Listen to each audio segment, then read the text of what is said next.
para sa akin konting disiplina. Doon naman na kami, sadyang kilamos lang talaga sa dami ng error, siguro sa sistema, siguro iba din nasunod. Siguro mas mag-compose pa kami na dapat maglaro tayo sa team, hindi sa team. To coach 33 errors ang end ng Steven, paano na lang hindi ipapolish yun ng dito game to na ma-minimize yung errors na ibibigay sa kalaban?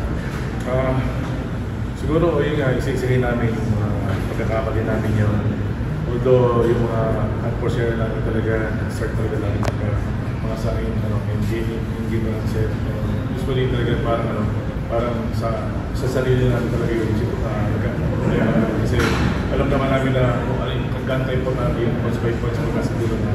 Pero talaga kailangan lang makabalik, kailangan lang mindset ulit na magaling sa ganang sitwasyon dapat mag-ingat pero tuloy-tuloy pa yun. The players, gano'ng confident na kayo despite this kasi malapit na kayo, naman na kayo.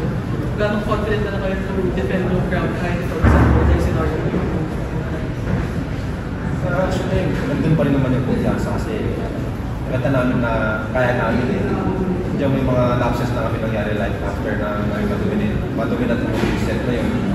Nagre-relax. Doon lang naging factor siguro na umangat yung sa momentum.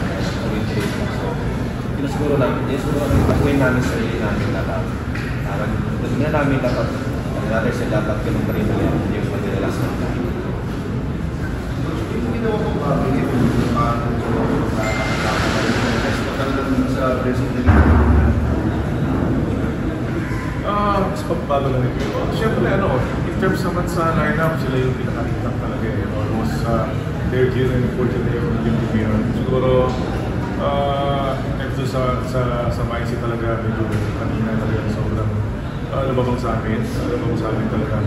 Pero sabi ko nga, kasama to sa paglaro para mas maging yung nakikita namin mo yung pag-struggle namin kada na lang meron importanteng game or twice a week kami natatalo kami, kailangan natin lumaban para sa doon dahil sabi ko, ito yung magpalalo magpapatibay sa amin para mas lumanda yung programa namin lalo sa hindi lang naman ngayon sa doon game.